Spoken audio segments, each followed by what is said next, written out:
بسم اللہ الرحمن الرحیم۔ کیپٹل ڈیبیٹ کے ساتھ میں ہوں رشید ملک۔ اہم خبروں کے جائزے اور تبصرے کے ساتھ میں ہوں رب نواز باجوہ۔ جی ملک صاحب، وزیر اعظم پاکستان آذربائیجان کا دورہ مکمل کر کے ازبکستان پہنچ چکے ہیں، تو کیا خبر ہے جی؟ آذربائیجان میں کیا معاہدات ہوئے ہیں؟ کیا اہم چیزیں دونوں ملکوں کے لیے وہاں پہ؟ باجوہ صاحب دیکھیں، آذربائیجان جو ہے یہ ہمارا واقعی بھائی جان ہے جی۔ اچھا جی، بہت ہی پیارا دوست ہے۔ مسلمان ملک ہونے کے ناطے پاکستان سے اس کو بڑا ہی شغف ہے، جس کو کہتے ہیں کہ بڑی والہانہ محبت ہے۔ جی آذربائیجان کے صدر الہام علیوف نے ہمارے وزیر اعظم سے ملاقات میں بزنس فورم کے موقع پر $2 ارب $2 ارب پاکستان میں سرمایہ کاری کرنے کا عندیہ دے دیا ہے۔ زبردست، یہ بڑی کامیابی ہے سر۔ جی ہاں۔ یہ $2 ارب کہاں سرمایہ کاری کن ہوگی؟ شعبوں میں سرمایہ کاری کی جائے گی؟ یہ آپ چونکہ اکنامک کے بڑے اعلیٰ رپورٹر رہے ہیں، آپ کو پتہ ہے کہ ان معاہدوں کا کیا اثرات ہوتے ہیں۔ اور یہ انہوں نے کہا جی کہ آئل اینڈ گیس کے شعبے جو ہیں اس میں، بالکل، آئی ٹی ٹیلی کام کے شعبوں میں یہ انویسٹمنٹ ہوگی۔ عوامی جو ہے اس میں انہوں نے منصوبے جو شروع کرنے ہیں۔ اس کے بعد سر اور بھی کئی ایسے منصوبے ہیں جن میں یہ سرمایہ کاری ہوگی۔ اچھا، ان منصوبوں کی تکمیل سے سر باجوہ صاحب آپ کو پتہ ہے کہ روزگار کے مواقع بنتے ہیں۔ جی ہاں، دونوں قوموں کے درمیان یہ ایک بڑے سارے دروازے کھل جاتے ہیں، بڑی نیو اپرچونٹیز نکلتے ہیں جب دو قومیں اپنے معاشی معاملات میں ایک دوسرے کے قریب آتی ہیں۔ تو ان کو ہم صرف $2 انویسٹمنٹ کی نظر سے ہی نہ دیکھیں، بلکہ اس کا امپیکٹ جو ہے اکانومیز پہ دونوں ممالک کی، وہ ایک بہت بڑا امپیکٹ آنے ہے۔ اس میں سائنس اور ٹیکنالوجی کے حوالے سے اس میں انویسٹمنٹ ہے، اور بڑا شارٹ سپین بھی ملک صاحب انہوں نے رکھا ہے۔ انہوں نے کہا ہے جی کہ اس کو اپریل میں اس پہ جو باقی پروسیس ہے وہ بھی کمپلیٹ کیا جائے گا۔ جی باجوہ صاحب دیکھیں، جو بھی منظوریاں، جو شارٹ سپیم کی آپ بات کر رہے ہیں نا، جی ہاں، آپ دیکھیں یہ بڑا پوری دنیا میں ایک اس حوالے سے جو ہے نا، آپ دیکھیں ایک ٹرینڈ جو ہے وہ رواج پا چکا ہے۔ جی ہاں، مطلب لمبی چوڑی باتیں نہیں، بات کی اور یہ وہ معاہدوں پہ دستخط کی اور بیٹھ گئے جی ہاتھ دھر کے، ایسا نہیں ہے سر۔ اب چونکہ ٹیکنالوجی کا دور ہے، انہیں پتہ ہے کہ ہم شارٹ ٹرم کی بجائے اگر لانگ ٹرم اس کے اوپر وہ کریں گے نا جی، تو ٹیکنالوجی بیچ میں سپیڈ سے کرنے کے اتنی تیزی سے چینج ہوتی ہے۔ ویسے بھی وزیر اعظم شہباز شریف تو آپ کو پتہ ہی ہے کام پاکستان میں تو سپیڈ سے کام کرنے کے، سپیڈی کام کے حوالے سے ٹیکنالوجی چینج ہو جائے نا سر، تو پروجیکٹ کی کاسٹ جو ہوتی ہے وہ بڑھ جاتی ہے۔ جی ہاں، اس کی وہ اہمیت بھی نہیں رہتی۔ اس لیے یہ دیکھیں، یہ دنیا کی نظر ہوتی ہے باجوہ صاحب، یہ ایسے نہیں ہے انہوں نے کہا کہ اپریل میں اس کی پروسیجرل ڈیٹیل جو ہیں وہ ساری بھی فائنلائز ہو جائیں گی۔ اس کے علاوہ بھی تو ہے نا جی آئی پی پیز کے حوالے سے، لیکن آئی پی پیز تک جانے سے پہلے نا میں یہ آپ کو تھوڑی سی اس بارے میں اور تفصیل ذرا ناظرین کے سامنے رکھیے۔ باجوہ صاحب یہ جو الہام علیوف ہے نا جی ہاں، یہ بڑا ڈٹرمنڈ ایک پرسنالٹی ہوتی ہے نا جی معاشیات کے حوالے سے۔ ہاں، اور جس جیسچر سے وہ وزیر اعظم سے ملے ہیں وہ ایک برادرانہ بھائیوں کی طرح ان کی ایک وہ بالکل رہی ہے۔ آپ دیکھیں کہ ایک طرف جو ہے نا جی دنیا بڑا پاکستان کے متعلق منفی جو ہے پراپوگنڈا کرتی ہے، خود انڈیا جو ہے ہمارا وہ بڑا جتنے پاکستان کے مخالف ہیں ہمیشہ سے وہ یہی چاہتے ہیں۔ لیکن یہ اب سوال یہ آپ دیکھیں اس پہ کہ الہام علیوف نے پاکستان کو بہترین ملک قرار دیا ہے سرمایہ کاری کے حوالے سے۔ سرمایہ کاری کے حوالے سے اس کی وجہ کیا ہے سر؟ پھر آنے والا جو ٹائم ہے اس میں یہ خطہ ابھرتا ہوا تجارتی سرگرمیوں کے حوالے سے ابھرتا ہوا خطے کے طور پہ سامنے آ رہا ہے۔ ہمارا سی پیک جو ہے وہ الحمدللہ اس کی کمپلیشن کے اس بالکل واضح اہمیت ہے، اور ہو جائے گا۔ پھر پاکستان اور آذربائیجان کا جو دو ایشوز پہ، کشمیر پہ اور نکورنو کاراباغ کے ایشوز پہ دونوں قومیں جو ہیں وہ یکساں موقف رکھتی ہیں. اس کا بھی وہاں پہ ذکر بھی ہوا ہے وزیر اعظم کے دورے میں, اور اس کے پوری دنیا کو پتہ ہے کہ یہ دونوں ایک ہیں. دیکھیں ان کا کشمیر وہ ہے, ہمارا یہ ہے, تو یہ سمجھا جاتا ہے یہ دونوں ملکوں کے درمیان جو ہے سربراہان جو ہیں انہیں پتہ ہے کہ یہ تسلط ہے, ہم بھی سمجھتے ہیں بالکل ان کے ساتھ زیادتی ہے, اور اسی طرح آذربائیجان جو ہے وہ بھی سمجھتا ہے کہ کشمیر کے اوپر جناب یہ انڈیا وہاں کشمیریوں کے ساتھ, مقبوضہ کشمیر کے لوگوں کے ساتھ جو ظلم زیادتی جبر کر رہا ہے پوری دنیا میں, وہ تو ننگا ہے. مودی کو تو بچر کہا جاتا ہے سر, اور وہ اس بچر گجرات سے نکل کے وہ اپنا وہ بچر کہتے ہیں, آپ کو پتہ ہے کسائی کو, وہ اپنے چھرے کانٹے چمچے تیز کر کے کشمیر میں آ گیا. بالکل ایسے ہی ملک صاحب, بڑی ویلڈ بات ہے آپ کی. اگلی خبر کی طرف اگر آئیں تو آئی پی پیز جن کی وجہ سے پاکستان کی معیشت پر گہرے سائے منڈلائے, جن کی وجہ سے پاکستانی معیشت بڑی بری طرح متاثر ہوئی, موجودہ حکومت نے بڑا ان کے خلاف ایک سیریز آف سٹیپس لیے ہیں. پہلے بھی کچھ آئی پی پیز کے ساتھ جو معاہدات ہیں ان کو ریویو کیا ہے تاکہ معیشت کا یہ سب سے بڑا بوجھ اتارا جا سکے یا اس پہ کم. کیا کہتے ہیں تازہ ترین ڈیولپمنٹ ہوئی ہے آئی پی پیز کے حوالے سے, ناظرین کو بتائیے کہ ان پہ کیا چیزیں بہتری کی طرف لے کے جا رہی ہے حکومت, اور اس پہ کیا نئے سٹیپس سامنے آئے. باجوہ صاحب, آئی پی پیز جو تھی نا جی ہاں, یہ ایک شتر بے مہار کے طور پہ جب ان کا دل کرتا تھا, جو دل کرتا تھا وہ اپنے ٹیرف آگے پیچھے, یہ تو وہ معاہدے تھے کہ دنیا میں دنیا حیران تھی اتنی سر, بدترین مثال دنیا ہو. پریشان تھی کہ یہ کیا آئی پی پیز نے کیا ایسا وہ جال بچھا دیا ہے کہ انہوں نے تو جکڑ لیا ہے. یہ وہی کرپٹ عناصر تھے جنہوں نے ان معاہدوں میں جو ہے وہ ہماری معیشت کو ناقابل تلافی نقصان اب تک پہنچا چکے ہیں. لیکن حکومت اس وقت پوری قوم کا ایک تہیہ ہے جس میں شہباز شریف صاحب وزیر اعظم پاکستان لیڈ کر رہے ہیں کہ ہم نے ان کے وہ غلط معاہدات سے جان چھڑانی ہے. کیا کہتے ہیں, کیا کتنے معاہدے باجوہ صاحب اگر آپ اس کو ذرا ڈیٹیل سے دیکھیں نا جی ہاں, تو گورنمنٹ نے دیکھا کہ یہ آئی پی پی تو ایسٹ انڈیا کمپنی کی طرح ثابت ہو رہی ہیں, جی ہاں, اور عام ورکر ہمارا عام صارف جو بجلی کا ہے وہ مہنگائی کے بوجھ تلے دبا, پھر قیمتوں کے بڑھنے, تو انہوں نے ٹاسک فورس ایک بنائی گورنمنٹ نے. شہباز شریف صاحب وزیر اعظم بڑا زیرک وزیر اعظم ہے سیاست سے, کیا بات, انہوں نے جو ٹاسک فورس بنائی نا سر, تو انہوں نے, ہم پہلے بھی اس پہ کچھ پروگراموں میں ڈسکس کر چکے ہیں, اب مزید 45 کمپنیوں کے ساتھ اچھا جی, مذاکرات شروع کر دیے. ان میں ونڈ انرجی کے بھی پلانٹس ہیں, اور جی جی جی جی جی یہ اس پہ دیکھیں سر کہ جو ذرائع ابلاغ میں اس پر جو انفارمیشن فلوٹ ہو رہی ہے ان میں آپ دیکھیں کہ غیر ملکی سرمایہ کاری سے چلنے والی جو ہے نا جی کمپنیاں آئی پی پیز, ان کو بھی اس میں شامل کیا گیا. اچھا, اس کی تفصیل آپ تفصیل کی بات کر رہے ہیں. جی ہاں, 23 پلانٹ ایسے شامل ہیں جن میں غیر ملکی سرمایہ کاری سے لگے. بالکل 21 ارب روپے کی بچت ہوگی جی ان مذاکرات کے بعد.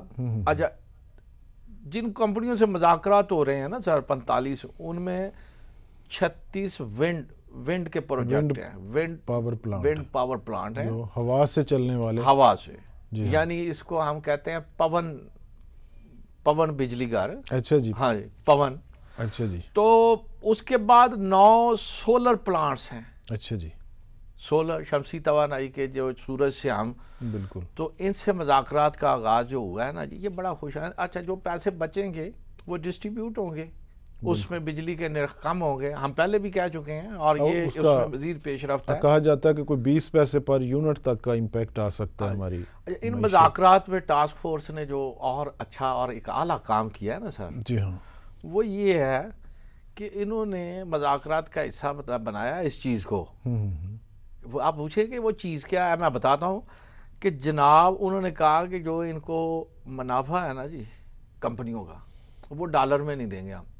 یہ بھی بڑی یہ پاکستانی روپے میں ہوگا. بہت بڑی اہم بات ہے کہ یہ ماضی میں یہ جو ظالمانہ معاہدات کیے گئے ان میں یہ کہا گیا تھا کہ ڈالر میں پیمنٹ کریں گے. اچھا وہ دیکھیں نا جی، ڈالر کی قیمت جو ہے، ڈالر کی ویلیو جو ہے وہ آپ کو پتہ ہے جس طرح سے بڑھتی ہے اور گرتی ہے، زیادہ تر تو بڑھتی ہے. تو وہ ہم جب تک پیمنٹ کے قریب پہنچتے تھے تو وہ 1 ارب کا 1.5 ارب ایسے ہی بن جاتا تھا. جھٹکا لگوا کے تو یعنی یہ طرح اب جی کچھ بھی ہو جائے، یہ بہت بڑا میں کریں ڈیسیژن ہے. یہ اس پہ اگر کامیابی اللہ کرے اس ٹاسک فورس کو ملے اور اس میں یہ بڑا یہ کامیابی مل چکی ہے جی. باجوہ صاحب میری ایک ایسے ہی آئی پی پیز کے لوگوں سے بات ہوئی ہے. اچھا جی. تو ان میں سے موسٹلی نے یہ ایگری کیا ہے کہ عام روپے میں جی آپ بالکل عام. اب بعض تو پہلے بھی جب ٹاسک فورس نے کام کیا تو پہلے بھی بعض جو آئی پی پیز کے مالکان تھے انہوں نے یہ تسلیم کیا کہ ہمیں اب اس زیادتی سے ہمیں نکلنا چاہیے. اچھا ان مذاکرات میں سر جو ہے نا جی، جو پاور ڈویژن حکام سے ہمارا کوئی انٹریکشن ہوا، بات چیت ہوئی ہے، ان سے کچھ معلومات ملی کہ یہ جو جن سے مذاکرات چل رہے ہیں ٹاسک فورس سے، تو یہ 2013 کے بعد یہ آئی پی پیز لگیں، پلانٹس لگے اس میں جنہوں کے ساتھ یہ مذاکرات کا عمل ہو رہا تھا. اچھا اس بات چیت کے لیے ان جو کمپنیوں سے جو شیڈول آ رہی ہیں، ان سے بات چیت جو ہے نا جی آئندہ ہفتے تک اس کو حتمی شکل دے دی جائے گی اور ان کے ساتھ باقاعدہ ٹیبل پہ بیٹھ کے مذاکرات ہوگے، بات چیت ہوگی، ریٹرن ورک بھی کر لیا جائے گا. اچھا ان مذاکرات کے نتیجے میں سر کیا ہوگا بلا؟ ہاں جی. یہ ہوگا کہ ایکٹیویٹی جو ہے وہ کم ہوگی، اس کو 17% سے کم کر کے 13% پہ لایا جائے گا، اور جس کا براہ راست فائدہ جو ہے اینڈ صارفین کو پہنچے گا. یہ بڑی خوشی کی بات ہے کہ یہ محض فیس سیونگ نہیں ہوگی، یہ محض کوئی کہتے ہیں نا کہ کھنچ کٹا نہیں ہوئے گا. یہ ایک واقعی پریکٹیکل سٹیپ اس میں لیے جائیں گے اور یہ اتنا واضح ریڈکشن ہوگا اور لاجیکل ہوگا کہ جتنا نقصان صارفین کو، پاکستان کی معیشت کو، زراعت کو، پاکستان کے لوگوں کو ان آئی پی پیز کی وجہ سے پہنچ چکا ہے. وزیر اعظم بڑے کلیئر ہیں اس حوالے سے اور انہوں نے بارہا اس بات کا ذکر بھی کیا ہے کہ یہ زیادتی ہم ختم کریں. باجوہ صاحب آپ نے کسان کی بات کی ہے نا، جی ہاں، بجلی مہنگی ہونے کی وجہ سے، حالانکہ ان کو بڑی اس میں ریلیف پیکیجز بھی دیے جاتے ہیں، گورنمنٹ نے اپنے پلے سے بڑا سارا پیسہ دینے کی، خزانے سے دینے کی کوشش. وہ بیچارہ کسان ڈرتا ہے پیسے، ظاہر ہے ہم ایک ایسے اس میں رہ رہے ہیں تو وہ بیچارہ جہاں پانی 1 گھنٹہ چلانا ہے وہ پونے گھنٹے میں بند کر دیتا ہے ٹیوب ویل کو، یار کہ مجھے اچھا سولر بھی لگے ہیں، اس سے فصل کا بڑا نقصان ہوتا ہے. ویسے بھی کلائمیٹ چینج سے اب جو فصل 1-2 پانی سے تیار ہوتی تھی وہ اب 4-5 پانیوں سے، اور یہ کاسٹ کسان کو برداشت کرنی پڑتی ہے. کسان کے لیے تو بڑی جینا بڑا مشکل ہوا ہے اور اس کے لیے حکومت بڑی کوششیں کر رہی ہے کہ اس کی معیشت کو بہتر کیا جائے. یہ بڑا ایک آگے ایک اور خبر تھی آپ کے پاس. اب باجوہ صاحب وہ خبر نہیں ہے سر، یہ رونا ہے جی ایک. اچھا جی. ہاں رونا یہ ہے، دیکھیں کہ وفاقی دارالحکومت جو ہے، ہاں جی، یہ ایک بڑا انٹرنیشنل طور پر اس کو سٹی ہے، ایک دنیا کا خوبصورت ترین شہر یہ میں 4 قدم کے فاصلے پہ 12 کو ہے جی. جی ہاں، 12 کو میں جو ٹیلی فون صارفین ہیں یہ پی ٹی سی ایل کے ساتھ جڑے ہوئے ہیں، جذباتی وابستگی ہے. میں خود پی ٹی سی ایل، دیکھیں جی بچپن سے ہم P T C L Pakistan کی ایک بڑی اہم کمپنی. ٹیلی فون صارفین جو ہیں یہ آئے روز مشکلات کا شکار ہیں. کبھی کیبل چوری ہو گئی، کبھی نیٹ نہیں آ رہا، کبھی جناب. اچھا اس حوالے سے مشکلات چلیں یہ تو بندہ فیس کر ہی رہے ہیں. ایک بڑی مشکل ہے کہ متعلقہ جو ایس ڈی او ہے، جی ہاں، میں نے بھی بات کی، وہ جلال نام کا کوئی نا جی ادھر بیٹھا ہوا ہے، بڑا خر دماغ سا آدمی ہے، نہ سمجھ لوگوں کو. اچھا وہ لوگوں کی خواری بہت کراتا ہے. ایسے ملازمین کو تو جو ہے نا ان کے خلاف پورا ڈسپلنری ایکشن ہونا چاہیے، جن کو جو ہے وہ کمپنی کے لیے بھی نقصان دہ ہوتے ہیں اور عوام کے لیے بھی نقصان دہ ہوتے ہیں. یہ 12 کو کا جو سر ہے نا یہ ایس ڈی او، اس کو مضافات کے چھوٹے ایریاز بھی لگتے ہیں اور یہ کرپٹ لوگ بھی ہوتے ہیں. اس میں 17 میل بھی ہے، اس میں بڑوا بھی ہے، چھتر بھی ہے اور اسی طرح. تو یہ جناب اس کو جب کوئی رابطہ کرتا ہے نا جی ہاں، یہ ان کو ایسے پڑ جاتا ہے جیسے کسی تھانے دار کے پاس کوئی مجرم پہنچ گیا. حالانکہ وہ تو ایک ملازم ہے اور اس کا کام ہے لوگوں کی، سارے قوم کا خادم ہے، اس قوم کے پیسوں سے ٹیکسوں سے اس کو تنخواہ ملتی ہے جی. اور یہ ایس ڈی او صاحب سے جب میں نے بات کی نا جی، وہ کہتا ہے جی آپ کون ہوتے ہیں مجھے پوچھنے والے. اچھا جی. اب اس کے اوپر کوئی افسر، سینئر آفیسر سے ہم توقع کریں گے، اس نے ایسا تحمقانہ رویہ اختیار کر رکھا ہے کہ اس کا ایسے ملازموں کو کہتا مجھے کوئی پوچھ ہی نہیں سکتا، کٹ ٹو دیئر سائز، پوچھ ہی نہیں سکتا جی کوئی. اور جب میں نے ان کو کہا جناب آپ جو ہیں ایک، میں نے لوگوں کے ہمارے پاس آتے ہیں کہ یہ داد رسی ہماری کریں، جی ہاں، تو اس نے کہا جی مجھے کوئی پوچھ نہیں سکتا. اب پی ٹی سی ایل جو ہے آپ کو پتہ ہے اتصالات کے اس میں ہے، جی ہاں، زیر انتظام ہے. اتصالات میں نے اس سے قبل کبھی ایسے رویے کا حامل افسر نہیں دیکھا. ایس ڈی او نہیں نوٹس لیں گے یہ انشاءاللہ. جلال جو توقع ہے کہ یہ جلال میں ہی رہتا ہے جی. کمپنی کے سینئر آفیسرز جو ہیں یہ 12 کو کے اس ملازم کے جو ایس ڈی او کی جس کی ذمہ داری نوکری ہے، وہ تو جی آئی ٹی منسٹری جو آئی ٹی ٹیلی کام کی ہے، اس کو وہ ہم جب ان کو کہتے ہیں جی کہ آپ کا ہم، وہ کہتا ہے جی وہ کیا ہوتے ہیں. اب جس کو یہ I T tele com ministry کا ہی نہیں پتا اس کو ایس ڈی او لگا دیا جلال خان صرف جلال ہی دکھانے کے لیے. تو یہ تو سر یہ ایسی صورتحال ہے. اتصالات کو چاہیے کوئی کمپیٹنٹ آدمی وہاں پہ لگائیں. لوگوں کو کم از کم آپ ریلیف نہیں دے سکتے. تو وہ ایک فقیر ہوتا تھا سر کبھی کسی زمانے میں، وہ کہتا تھا لینا دینا رائے خدا منہ تو مٹھڑا بول پہ آ رہا. تو یہ کوئی افسر ایسا ہی لگا دیں. اخلاقی طور پہ اس کی تربیت ہونی چاہیے. وہ شاید گھر سے یا ملازمت میں اس کی کوئی تربیت نہیں کی گئی، جس کو گفتگو کا سلیقہ بھی نہیں آتا کہ اس نے اپنے سلیقہ اس کو بہت آتا ہے سر. اس کو میں آپ کو پے بتاتا کرنے ہوں والے لوگ یوزرز ہیں نا، ان کے پیسے سے اس کو سیلری ملتی ہے. نہیں اس کی تربیت ایسی ہے، اس کو سلیقہ لوگوں کو ڈیل کیسے کرنا اس کو پتہ ہے. اچھا جن لوگوں کو اس نے اپنے اقربا پروری کرنی ہے، جن کو اس نے فیسیلیٹیٹ کرنا ہے، وہ چھٹی ہفتہ اتوار ملازمین کو گالیاں دے کے بلاتا ہے کہ جاؤ فلاں جگہ پہ فلاں میرا جاننے والا عزیز ہے، اس کو جناب جا کے فیسیلیٹیٹ کریں سہولت دے کے چھٹی والے دن. سر مجال ہے کسی لائن مین کی یار جلال دین کے آگے جو ہے وہ اس کے جلال کے سامنا کر سکے. اور زیادتی ہے. یہ تو دیکھیں جاہل ہے. اس کا جلال تو نہ ہوا، یہ تو جہالت سے سر اسٹیٹ کے اندر اسٹیٹ ہے اس کی اور تو کچھ نہیں ہے. اس کے خلاف اتصالات کو فوری نوٹس لینا چاہیے. یہ تو پی ٹی سی ایل کا نام ڈبوئے گا. ہم سینئر آفیسر سے اس کمپنی کے جو سینئر آفیسرز ہیں ان سے توقع کریں گے کہ لوگوں کو کے ساتھ برا رویہ رکھنے والے اس طرح کے آفیسرز کا ان کا کڑا احتساب ہونا چاہیے جی. اخلاقی معافی نہیں ہوتی کسی کو. ملک صاحب پنجاب میں یہ میں آپ سے پوچھنا چاہوں گا سر کہ وہاں پہ بڑا وہ ہارس اینڈ کیٹل شو اور پنجاب کا میلہ لگا ہوا ہے. یہ ذرا بڑی دلچسپ چیزیں ہوتی ہیں وہاں پہ. آپ اس پہ ذرا بتائیں نا جی ناظرین کو اور سننے والوں کو. یہ ملک صاحب کتنے ہی سالوں بعد یہ ہارس اینڈ کیٹل شو کا جو دوبارہ آغاز کیا گیا پنجاب میں، تو اس کے تو بڑے وسیع اثرات ہیں. اس میں پورے سال میں پہلے تو اس کا نام ہارس اینڈ کیٹل ہے، گھوڑے اور جانور جو دیگر ہیں کیٹلز مویشی، ان کو یہاں پہ ان کی اچھی جو بریڈز ہیں ان کی سامنے لا کے تو پیش کیے جاتے ہیں، ان پہ انعامات دیے جاتے ہیں. پھر سارا سال جو ہیں کاشتکار حضرات، کسان حضرات، مویشی پال حضرات اور گھوڑے پال حضرات اپنے اپنے گھوڑوں کی پرورش کرتے ہیں بڑے اعلیٰ طریقے سے. اور پورے صوبے میں یہ جانوروں کی جو ہے نا ان کی بہتری ہو جاتی ہے اور اس کا ایک بہت بڑا امپیکٹ ہے ہماری لائف سٹاک کا پوری اکانومی پہ. پھر اس ہارس اینڈ کیٹل شو میں اس کا جو کل رات جو اس کا اختتام ہوا ہے، تو اس میں ہمارے آرمی چیف جو تھے مہمان خصوصی تھے، اور جبکہ وزیر اعلیٰ پنجاب جو ہیں وہ اس کی میزبان تھیں. اچھا جی. تو اس کی آرمی چیف کی وہاں پریزنس جو ہے وہ اس نے اس کو مزید امپورٹنس کو ہائی لائٹ کر دیا. اور اس میں اتنی زیادہ ایونٹس تھے کہ انٹرنیشنل ٹیمیں اس میں شامل تھیں جتنے سپورٹس ایونٹس تھے. پھر یہاں شندور میں جو پولو کے میچ ہوتے ہیں وہ بھی یہاں پہ ان کا بھی کیا گیا انعقاد. پھر نیزہ بازی، پھر ہارس گھوڑ دوڑ وہاں پہ.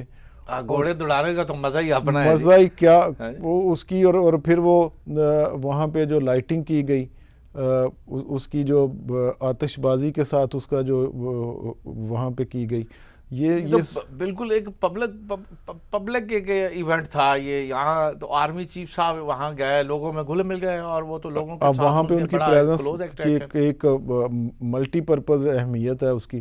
اور پھر اس کے ساتھ ساتھ لاہور کا جو جیلانی پارک ہے اور جو باغ جناح ہے وہاں پہ پھولوں کی نمائش کی گئی. اچھا جی. تو ان دنوں میں پورا بہار کا جو جوبن تھا پنجاب میں وہ شو کیا گیا, اور پنجاب جگمگ بھی کر رہا تھا اور مہک بھی رہا تھا. لاہور جو پورے پاکستان کا پنجاب کا دل ہے, جی ہاں, تو یہ اور ساری باقی صوبوں سے محروم رہ گئے ہیں اسلام آباد میں بیٹھ کے. باقی صوبوں سے بھی ڈیلیگیشن وہاں پہ ہر طرح کے بلائے گئے, اور یہ ایک ملک میں ایک جو بہترین طریقے سے بہار کی آمد کا بھی کیا گیا, اور لوگوں کے درمیان وہ جو ایک خوشی کا ماحول کریٹ کیا گیا. میں سمجھتا ہوں کہ اس کے آرگنائزرز اور اس کے پارٹیسپینٹ سارے کے سارے محظوظ ہوئے, اور سب نے اس کا پھر ایک ملٹی پرپز اکنامک بینیفٹ ہوگا معیشت میں. اس کے جو جب آپ زیادہ دودھ دینے والے جانوروں کا مقابلہ وہاں پہ بھینسوں کا, گائے کا, وہاں پہ وہ سامنے آئیں. اسی طرح بکریاں, اور پھر بزکشی, اور پھر جو اور وہ ساری ٹریڈیشنل جو سپورٹس تھیں, کبڈی کے میچز, کبڈی تو جی پنجاب کا وہاں پہ ریسلنگ, وہاں پہ کشتی, وہاں پہ جناب وہ اتنے زیادہ اس میں کھیل بھی منعقد کیے گئے کہ میں کہتا ہوں کہ یہ تو وہ جو سارے مایوسی کے بادل تھے نا جو لوگوں کے ذہنوں میں, وہ سارے چھٹ گئے ہمیں. اچھا, یہ باجوہ صاحب آپ نے اس پہ بڑی کھل کے بات کی ہے, لیکن ایک چھوٹی سی چیز جو میرے ذہن میں ہے میں چاہتا ہوں وہ بھی شیئر کروں. جی ہاں, یہ ملنے ملانے کے موقع تو ہے ہی ہے ایک دوسرے سے, لیکن اس سے جو وہاں کے شرکا کو ایک فائدہ ہوتا ہے نا سر, جیسے آپ نے کہا جانور پالنے والے لوگ اور مویشی پالنے والے, ان کو پتہ چلتا ہے ایک دوسرے کو دیکھ کے, وہ آپس میں پھر بات ہو یار تیری بھینس بڑا دودھ دے دی ہے, تو کھال ونڈا ونڈیڑا کیڑا پانا ہے, انہوں کی خراب دینا ہے, کون سی بریڈ ہے, وہ پھر ایک دوسرے سے کون سی نسل ہے, کیا اس کو آپ کیسے یہ بڑا تبادلہ, یہ بڑا مفید ان کا وہ ایک دوسرے سے اٹریکشن ہوتا ہے. جی ہاں, سارے کسان جب مویشی پال سارے وہاں موجود ہوتے ہیں تو ایک دوسرے کو اپنے جانوروں کی طاقت اور ان کی خوبصورتی اور ان کی پرورش دکھاتے ہیں, تو وہ سب سیکھتے ہیں. سیکھنے کا ایک بڑا سا عمل ہوتا ہے. اچھا, یہ باجوہ صاحب یہ جو اس میں نا یہ ایک اور بڑا عنصر میں نے دیکھا ہے آپ, جی ہاں, جی ہاں, یہ میلوں میں اب چونکہ ٹیکنالوجی آ گئی ہے نا جی, تو یہ موبائل پر ایپس کے ذریعے بھی ایک دوسرے سے ان کا اٹریکشن ہوتا ہے, پھر ایک لمبا موقع مل جاتا ہے آپ کو ایک دوسرے سے, ایک مضبوط رشتہ استوار ہو جاتا ہے جو بعد میں بھی ایک دوسرے کو جو بعد میں آپ کنٹینیو کرتے ہیں نا, آپ ایک دوسرے سے سیکھتے رہتے ہیں. اب تو نئی ٹیکنالوجی آ گئی ہے. ملک صاحب پروگرام کا اختتام کرتے ہیں. ناظرین, اسی کے ساتھ ہی پروگرام کا وقت ختم ہوا. اللہ نگہبان. زندہ باد پاکستان.